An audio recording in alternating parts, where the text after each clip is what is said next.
ఎన్ని వందల వేల కోట్ల మంది మానవులు ఆదాము నుండి ఆదాము తర్వాత ఈ భూమి మీద పుట్టారు, ఈ భూమి మీద జీవించారు.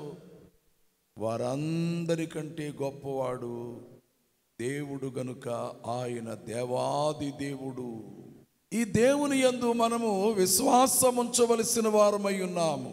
ప్రతి మానవునికి నమ్మకము లేదా విశ్వాసము ఎంతో అవసరము. నేను ఇక్కడ కూర్చున్నాను అంటే మీతో కొంతసేపు బోధించగలను అని నమ్మి ఆ విశ్వాసంతో మొదలు పెట్టాను.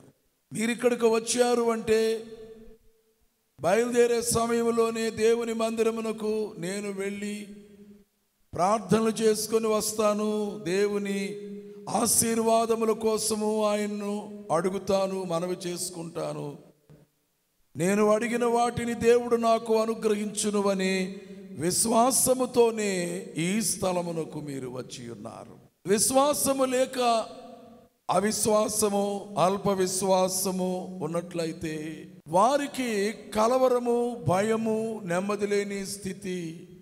వారిని వారే నమ్ముకోలేరు, వారు దేవుణ్ణి నమ్మలేరు, ఇతరులను నమ్మలేరు. ఈ విధమైనటువంటి బలహీన భావములతో ఉంటారు. దేవుని వాక్యమైనటువంటి బైబిల్ గ్రంథములో ఒక వచనాన్ని చదువుకున్నాము.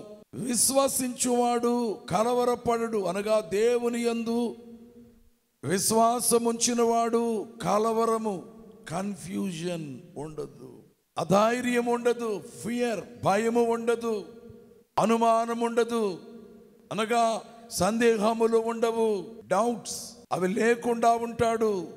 అనగా విశ్వాసము గలవాడు బలముగా ఉంటాడు. అతడు శారీరక దారుఢ్యము కలిగిన వాడో లేదో దాని గురించి నేను మాట్లాడడం లేదు, కానీ ఆత్మయందు ధైర్యము విశ్వాసము ద్వారా, దేవుని యందు విశ్వాసముంచుట ద్వారా కలుగుతున్నది. కాబట్టి మాట్లాడేటప్పుడు ధైర్యంగా మాట్లాడతాడు. ఏదైనా పని చేపట్టినప్పుడు ధైర్యముతో ఆ పనిని చేపట్టి దాన్ని కొనసాగించుకుంటాడు, ముగించుకుంటాడు. ఆ విశ్వాసము అనేది మనిషిని ఇటు శారీరకంగానూ బలపరచుచున్నది, మానసికంగానూ బలపరచుచున్నది, ఆత్మయందును బలపరచుచున్నది. గనుక యేసు ప్రభు చెప్పినటువంటి మాటలు సువార్తికుడైనటువంటి యోహాను గారు, నా తండ్రి యందు విశ్వాసం ఉంచుచున్నారు, నా యందును విశ్వాసం ఉంచుడి అని యోహాను సువార్తలో 14వ అధ్యాయంలో ఆయన తెలియజేశాడు. ఈ అధ్యాయం యొక్క ఆరంభపు మాటలు ఏమిటి?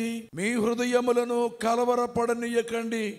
అక్కడ యెషయా గ్రంథంలో రాసినటువంటి మాటలో, ఇక్కడ యోహాను సువార్తలో రాసిన మాటలో కలవరము అనేది మానవుల యొక్క బలహీనత, కానీ దేవుని యందు విశ్వాసం ఉంచుట ద్వారా కలవరము లేదు. ఈ కలవరం అంటే ఎలాగుంటుందో నేను వివరించనక్కర్లేదు, మీకు అందరికీ తెలుసు.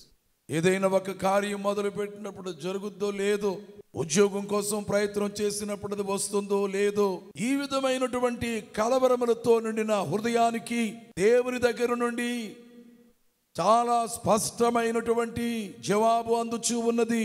లేదా కలవరము అనేది ఎవరికి ఒక సమస్యగా ఉన్నదో దేవుడిచ్చేటువంటి పరిష్కారం ఏమిటి? దేవుని యందు విశ్వాసం ఉంచినట్లయితే ఆ కలవరము తొలగిపోతుంది, హృదయానికి సంతోషము కలుగుతుంది, ఆత్మకు బలము కలుగుతుంది.